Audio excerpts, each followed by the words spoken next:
Why does Poland refuse to enter the Eurozone? Today we will explore this topic with MP from Poland, from Prawda I Sigurność, Mr. Kacper Płażyński. Hello. That's correct. Thank you. So my name is Climentem Shopovem. I'm an MP from the Bulgarian National Assembly, and we are here at the summer part session at the Parliamentary Assembly at the Council of Europe. First of all, I want to congratulate you on the victory, election victory in the 1st of June, where the president at Prawda I Sigurność backed, Mr. Karol Nawrocki, won. I also want to thank you for supporting our resolution that we tabled last part session. As you know, the Bureau decided just to send it to the Committee for Information, but not for a report and not for voting in the Assembly. It's a shame for the European Council. Yeah. It wasn't discussed. It's a matter that really concerns people of Bulgaria. I know that. It's also in Polish media from time to time. So it is a bit strange for me that officials here didn't want to discuss it openly. It's a shame. Yeah, I mean, we're looking at gender equality more than actual rule of law in different countries. So I'm going to give some quick facts about the Polish economy, and then I'm going to ask you some questions. So the price level convergence over the long term is very good in Poland. Consumer price levels are at 70% for the euro area, and they're going up. In terms of GDP per capita in purchasing power standards, Poland is about 77% of the euro average, and the net income in Poland is about 57%. Poland has also very low public and consumer debt being around 10,000 euro per capita, the fourth lowest in the European Union. And Polish public debt stands around 54% of the national GDP, well below other euro area national GDPs. It was that last year. Unfortunately, Donald Tusk government, who was created about 1.5 years ago, from 2024 to 2025, their debt grown by 5%. But there is an explanation for that as well. Most of the money is going to the military. Okay. Yeah, so I guess we buy a lot of stuff. We invest a lot in the weaponry measures to be able to, well, be protected against Russia. Yeah, I mean, in these uncertain times, it's logical.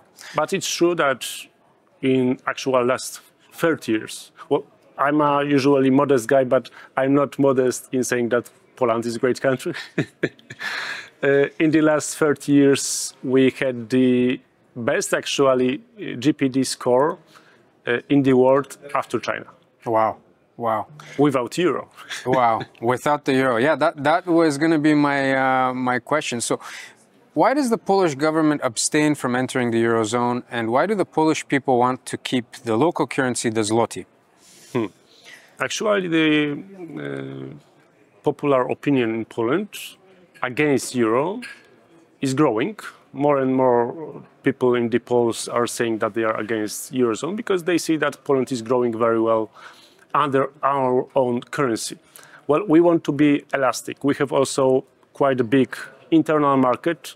Poland is about 40 million of citizens, and going inside, well, from my point of view,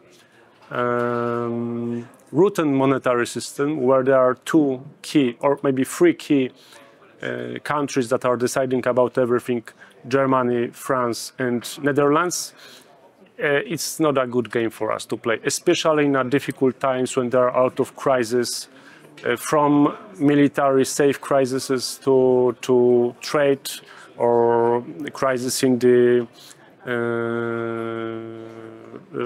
flood crisis, we could say that in 2009-10. Housing crisis. Well, because we had quite big control over our banking sector, also over the percentage of credits, how we appoint them, etc.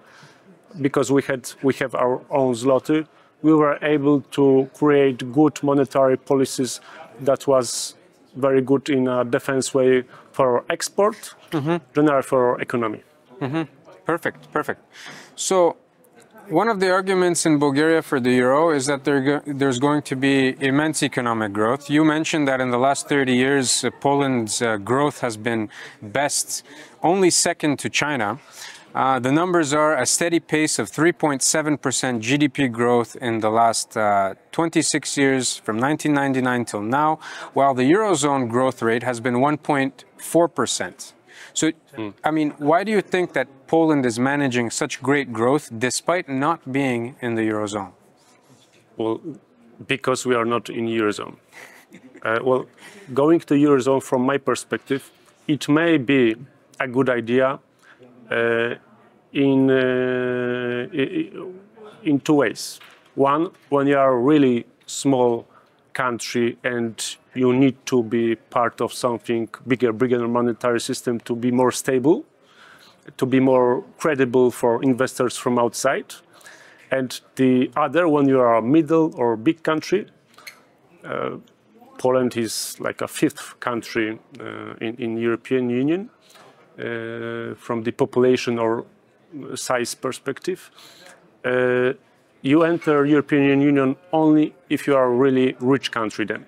Because if you don't have enough your own money, if you don't have strong private entrepreneurs of your nationality that are developing your country, you are just giving a lot of power to all the other guys that have got this power much more than you have, and they can influence your markets to gain from yourself. Because, well, European Union and Eurozone, it's not a charity. It's a place of gamble, of big fishes, trying to catch the smaller fishes. So it depends how you see your country. If you have ambition, if you want and you believe that you may one day become a strong economy, you should wait. So it's very interesting that you say this, because you're saying that the big countries in the European Union, they control the union. That is essentially what you're saying, and that you're saying that like it is. Yeah. So one of the arguments in Bulgaria, however, is that if we enter the Eurozone, we will get a seat in the governing council of the ECB, and that we will be able to influence the monetary policies of the ECB in our favor. What do you think about this? Well, I can see a train here. I think that one of your guys, probably somebody very well connected to the government, will have a very good salary. It will be all you have from it. Wow. Very grim, very grim. I'm honest. Yeah, it's good to be honest. So, Christine Lagarde, president of the ECB, recently stated that the traditional veto powers in the decision-making process of the European Union needs to be stopped because it harms the collective interests of the European Union. What do you think about this? Well, the main powers right now in European Union, or at least for the last decade or even 15 years, are liberal socialists, we could say, that are trying to build one big, strong entity, but that is mostly influenced by the richest country that I've already spoken about. And it is part of this attitude, I guess.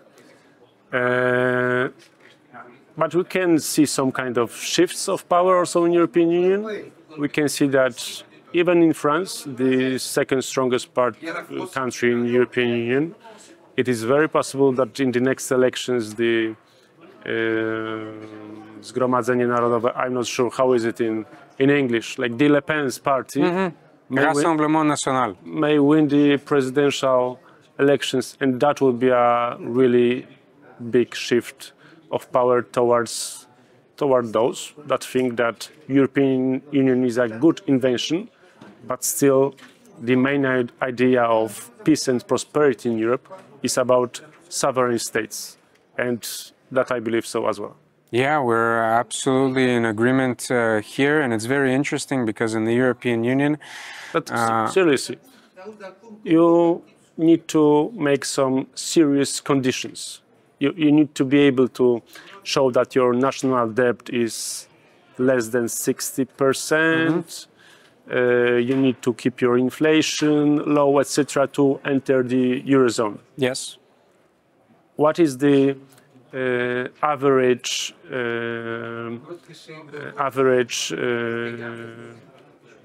oh, come on, how you say it? Average DPD debt in European Eurozone, you know? It's very high. Is about 90%. Yeah, it's very high. So does it look for you that it's a really healthy organism? You need to have 60% of the debt or less, and you are entering organism that has already about 90% of the debt? Yeah. It is a bit shocking, the hypocrisy of those, like I said, strong countries which are providing the biggest part of this debt. Yeah, it's like a person who looks very rich on the outside because he has very nice clothes, he has a big house, he has a nice car, but at the same time, all of these things were bought with debt. So we see these countries in the European area being very rich, but a lot of it is because they have a lot of debt. And if another country enters the Eurozone, it's going to be required to share that debt. So if Bulgarians enter the Eurozone in the 1st of January 2026, we will be required to buy sovereign debt from countries that cannot place their debts, their bonds on secondary markets. So you could say that. You will give them the credibility as well. Yeah, of course. So I want to thank you very much for this interview, for this Polish viewpoint.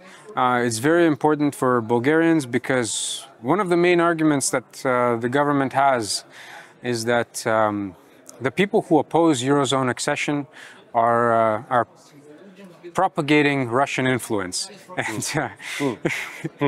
And seeing Poland's historical conflicts with Russia. In Poland, we call it the argumentum ad Hitlerum. When you don't like somebody, you just say, oh, you are fascist. Yeah. Absolutely like that. They label you as something bad. They put this label, Russian propaganda, Putin, and you're automatically bad. In the end, it means that somebody is just being dishonest and is afraid of the truth. Of course, that's why when we gathered 604,000 signatures to initiate a referendum in Bulgaria, the parliament, absolutely against the law, banned the referendum and doesn't want a public debate. Because if we go for a referendum, they will have to explain their viewpoints. And at this moment, there is not one positive for Bulgaria entering the Eurozone. Not one. All negatives. And as you said, sovereignty. Sovereignty is a main key issue. If we enter the Eurozone, the European Commission starts approving the national budget. So the parliament cannot increase the budget by any means. If the European Commission says you have to keep your pensions at this level, then you have to keep the pension at that level. You cannot increase them. You give a strong part of your independence towards officials that you have no power over at all. Of course. And So they live in France or Belgium, and probably they will never even visit Bulgaria. Yeah.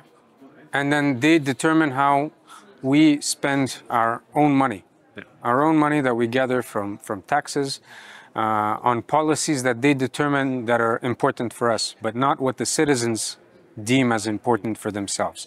So it's an absolute pyramid, it's an absolute scheme where countries with low debt go and take on the debt of bigger countries which have been indebted for 20 years now. And that's why the Bulgarian people do not want it. So I thank you once again for your support, for the resolution here that we tabled. And I thank you today for this interview, Mr. Kacper Płażyński. Good luck in your fight.